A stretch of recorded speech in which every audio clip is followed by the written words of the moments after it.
જે આપનો પરિચય અને આજે આવેદનપત્ર આપવા આવ્યા છે, શું કહેશો? બસ મારું નામ બેચરભાઈ રાજાભાઈ ચૌહાણ છે, ગામ મોદજ છે, મેમદાવાદ તાલુકો, જિલ્લો ખેડા. અંદાજિત મોદજ ગામની અંદર 15 થી 20 હજારની સાહેબ વસ્તી છે, બરાબર. હવે એમાં હવે લગ્ન સિઝન ચાલુ થઈ ગઈ છે, બરાબર.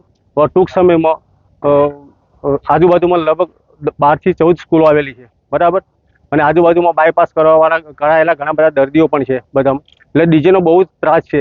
એટલા માટે અમે કલેક્ટર સાહેબને અહીંયા ગામના બધા સભ્યો સાથે આવેદનપત્ર માટે આપવા માટે આવેલા છીએ. શું મુશ્કેલીઓ પડે છે ગામમાં? તો બાળકોને હાલ અત્યારે ભણવામાં ખૂબ જ તકલીફ પડે છે. બીજા નંબરનું કારણ કે જ્યારે ડીજે વાગતું હોય ત્યારે બાળકો સ્કૂલમાં ભણતર છોડી અને બહાર નીકળી જતા હોય છે જોવા માટે, ડીજે જોવા માટે.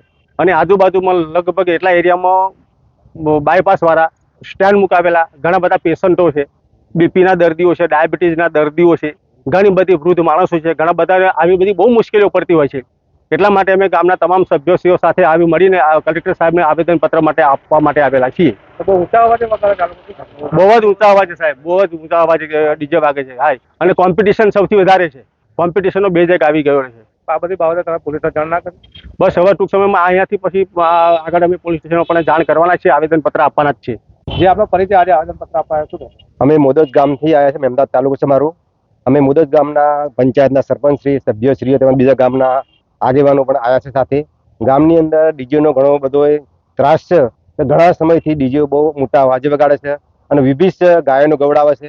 એના કારણે સ્કૂલમાં વિદ્યાર્થીઓના તેમજ અમારે દવાખાનું છે, દવાખાના અંદર ડિલિવરીમાં આવતા ઘણા છોકરીઓને, બૈરીઓને પણ એની આડઅસરો થાય છે અને છોકરાઓને ભણવામાં ઘણી જ મુશ્કેલીઓ પડે છે. અત્યારે પરીક્ષાનો સમય આવી ગયો છે, તો પરીક્ષા માટે છોકરાઓ જે વાંચન કરતા હોય અને રાત્રે આખી રાત ડીજે વાગે છે.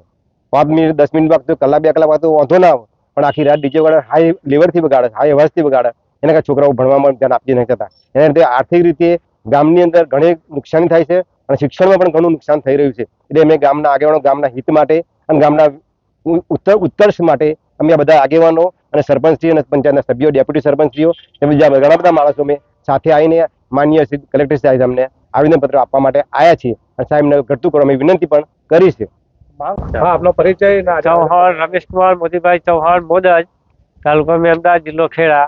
આ ડીજેનું જે દૂષણ હોય એમાં દારૂ પર ઘૂસી જવા, લોકો દારૂ પી ડીજેમાં ડાન્સ કરે, અસલી ઈશારા કરે, આ બધી તકલીફો હોય એટલે મેં કલેક્ટર સાહેબને આવેદનપત્ર આપવા આવેલ છે. બીજી શું તકલીફ પડે ડીજે વાગતું? ડીજે વાગતું છોકરાને ભણવામાં અને રાત્રે વાંચવામાં વધારે તકલીફ પડે, એવું બધું છે. અને ગામમાં અમુક હોસ્પિટલ આવેલી છે, એમાં દર્દીઓને પણ વધારે તકલીફ પડે. લોકો કોમ્પિટિશન કરતા હોય? હા, કોમ્પિટિશન કરે છે ગામમાં. પોલીસને જાણ નહીં કરે? પોલીસને જાણ નહીં કરી, પણ હવે જઈને કરીશું. હવે અહીંયા જઈને આવેદનપત્ર પોલીસ સ્ટેશનમાં પણ અમે આપવા રાખીએ. તમને શું લાગે છે, શું કરવું જોઈએ?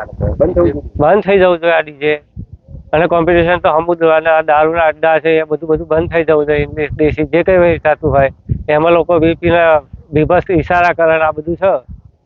મળે છે ખરું એ બાજુ તમે? હા, મળે છે, બધું જ મળે. My school is one such future-ready school where I understand each and every concept taught in the class and don't rote learn, where teachers don't just use books and blackboard to teach but use new ways of teaching and learning like audiovisual learning, activity-based learning and group activities, which enhances my conceptual understanding. My school also teaches coding, which is an important 21st century skill. Not just that, I get an opportunity to showcase my skill on a national platform. And with all this, I acquire important skills that make me future ready and confident. Would you also like to know where is my future ready school? Visit now and see for yourself.